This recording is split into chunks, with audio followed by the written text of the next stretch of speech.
Romantic sound, bombastic মার্কা sound, যে sound, যে আওয়াজ, যে বিকট শব্দ পৃথিবীর কোনো মানুষ শোনে নাই। The trumpet, the siren, the whistle, বিশাল এক হুইসেল বাজানো হবে। ওই হুইসেল বা সাইরেন বাজানোর ফলে বিকট একটা শব্দে গোটা বিশ্ব ভেঙে খান খান হয়ে যাবে। এটার নামই হচ্ছে আল কারিয়া। চিল্লা এখন সুবহানাল্লাহ। ওই হুইসেল দেওয়ার জন্য, ওই সাইরেন বাজানোর জন্য,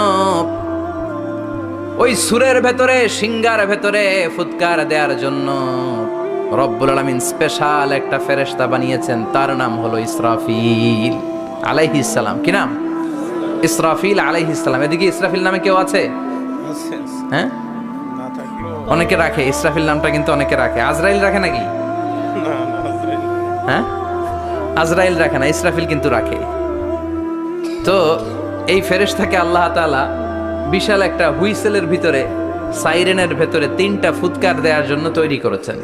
তার ডিউটি হচ্ছে তার গোটা জীবন জুড়ে সে হুইসেলের ভেতরে 3টা ফু দিবে। এটার বাংলায় বলে সিঙ্গা। বাংলায় কি বলে?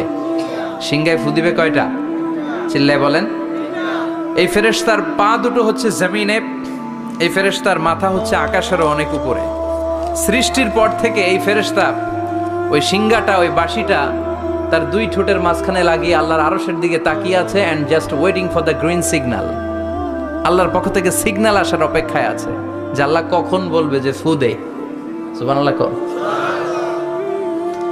3টা ফু দেওয়ার জন্য রব্বুল আলামিন একটা ফেরেশতা বানালেন। ইসরাফিল ফেরেশতা সৃষ্টির শুরু থেকে বিশাল সিঙ্গাটাকে, সাইরেনটাকে, ট্রাম্পিটটাকে 2 ঠোঁটের মাঝখানে লাগিয়ে আল্লাহর আরশের দিকে তাকিয়ে আছে, কবে আমার প্রভু বলবে সাইরেনের মধ্যে বাঁশি বাজা। He is waiting. ঠিক এই মুহূর্তে যখন আমি কথা বলছি আর আপনারা শুনছেন, ঠিক এই মুহূর্তেও ওই সাইরেনটা ওনার 2 ঠোঁটের মধ্যে লাগানো, আর উনি আরশের দিকে তাকিয়ে অপেক্ষা করছে কখন আমার রব আদেশ করে, আর তখন আমি সিঙ্গায় ফুৎকার দিয়ে গোটা বিশ্বটারে মেসাকার বানিয়ে দিব। কোন সুবহানাল্লাহ। এই ঘটনাটাই আল্লাহ প্রামাণ্য দলিল দিয়ে বর্ণনা করেছেন। আর বর্ণনা করতে যে এই সূরার নাম দিয়েছেন আল কারিয়া। কি নাম? মানে বিকট আওয়াজ, ভয়ঙ্কর আওয়াজ, বজ্রনিনাদ, মহাপ্রলয়ের সেদিন এমন আওয়াজ হবে যে আওয়াজ পৃথিবীতে কেউ কোনোদিন আমরা শুনি নাই। পৃথিবীতে কে সবচেয়ে বড় আওয়াজের কি শুনেছেন বলেন? আপনার জীবনে ঘটে যাওয়া সবচেয়ে ভয়ঙ্করতম আওয়াজ শুনেছেন আপনি কবে? বলেন তো, কেউ 1-2 জন বলেন আমারে। হ্যাঁ, ভয়ঙ্কর আওয়াজ রবিউল ভাই কবে শুনছেন? আসলে এই পৃথিবীতে আমরা এক একজন এক এক সময় এক এক জায়গায় বিকট বিকট আওয়াজ শুনেছি, কিন্তু কিয়ামতের দিন ইসরাফিল যখন ওই সিঙ্গার ভেতরে ফুৎকার দিবে, ওই ফুৎকারের যে আওয়াজটা হবে, এই আওয়াজটা কি এই আওয়াজগুলোর মতো? কথা বলেন। এর চেয়ে অনেক ভয়ঙ্করতম আওয়াজ, যে আওয়াজ শুনলে আপনার হৃদয় শিউরে উঠবে, কেঁপে উঠবে। এই আওয়াজটার নাম হচ্ছে আরবিতে আল কারিয়া। কি নাম? চিল্লায় বলেন, কি নাম? এজন্য আল্লাহ বললেন আল কারিআতু মাল কারিআতু ওয়া মা আদরাকা মাল কারিআ। সেদিনের আওয়াজটা হলো ভয়ঙ্কর আওয়াজ। ওই আওয়াজটার নাম আমি আল্লাহ দিয়েছি আল কারিআ। আল কারিআ মাল কারিআ ওয়া মা আদরাকা মাল কারিআ। 3 বার তিনি সূরার শুরুতে 3 বার এই শব্দটা উচ্চারণ করেছেন। কয়বার? কথা বলেন।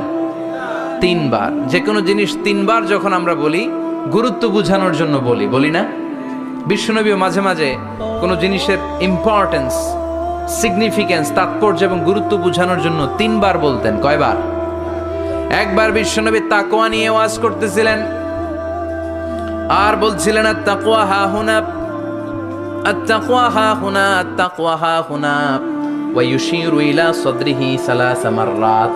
তাকওয়া এখানে, তাকওয়া এখানে, তাকওয়া এখানে বলে বিশ্বনবী ওনার হৃদয়ের দিকে, কলবের দিকে 3 বার ইঙ্গিত করেছেন। কয়বার? তাকওয়া মানে কার ভয়?